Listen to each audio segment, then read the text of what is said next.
Bonjour tout le monde, j'espère que vous allez bien. On se retrouve pour une recette express.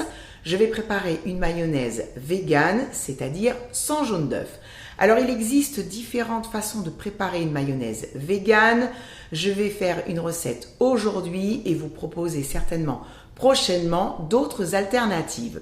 Alors j'ai fait cette recette de mayonnaise pour la première fois il y a un mois et demi et j'ai été totalement bluffée par le résultat. Tout d'abord, le goût est absolument délicieux et puis la texture et la consistance ressemblent réellement à une mayonnaise classique, c'est à s'y méprendre. Je vous assure, c'est un truc de dingue. N'oubliez pas de dérouler la barre d'informations qui se trouve sous la vidéo. Je vous note la liste des ingrédients ainsi que les quantités et vous pourrez retrouver également quelques petites astuces et conseils. Allez, vous êtes prêts? Je vous montre tout ça en images. C'est parti!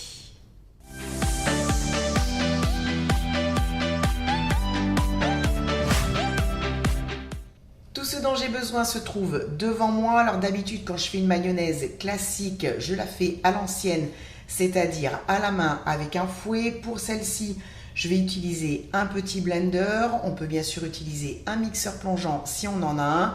Et dans ces cas-là, il faudra mettre les ingrédients dans un contenant assez haut, comme par exemple un verre doseur. L'ingrédient qui va remplacer le jaune d'œuf, c'est une boisson au soja nature.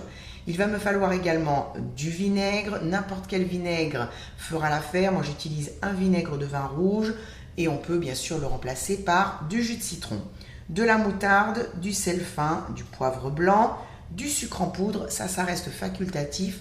C'est juste pour apporter une petite touche de douceur et puis bien sûr de l'huile. Alors moi j'utilise une huile neutre type huile d'arachide ou huile de colza. On peut, si on aime, utiliser une huile d'olive ou faire moitié huile neutre et moitié huile d'olive. On fait vraiment comme on aime. Je vais maintenant verser tous les ingrédients dans le bol du blender dans cet ordre-là.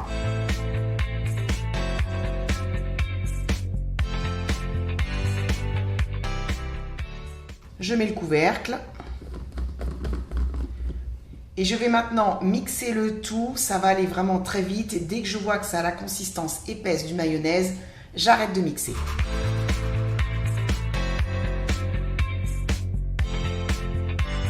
Je vais vous montrer de tout près la consistance. Elle est magnifique. Donc là, c'est vraiment une base, elle est nature. Comme on peut le voir, cette mayonnaise est relativement pâle, elle est blanche. On peut, si on le veut, la colorer légèrement en ajoutant une petite pointe de curcuma. J'ai versé la mayonnaise dans un contenant qui ferme hermétiquement et je vais bien sûr l'entreposer au réfrigérateur. Cette mayonnaise peut se déguster telle que, mais on peut également la transformer en sauce aioli, cocktail, tartare, béarnaise, etc. Vraiment, vous pourrez l'aromatiser comme vous voudrez, en y ajoutant pourquoi pas des herbes fraîches finement ciselées ou bien des épices comme par exemple du curry, du paprika doux, du paprika fumé. En tout cas, il y a plein de possibilités. Maintenant, c'est à vous de jouer. Et bien voilà, la vidéo est terminée. Merci à vous de l'avoir regardée, d'être resté avec moi jusqu'à la fin. Je vous retrouve très prochainement pour une nouvelle recette. Je vous embrasse bien fort et je vous dis à bientôt. Bye bye!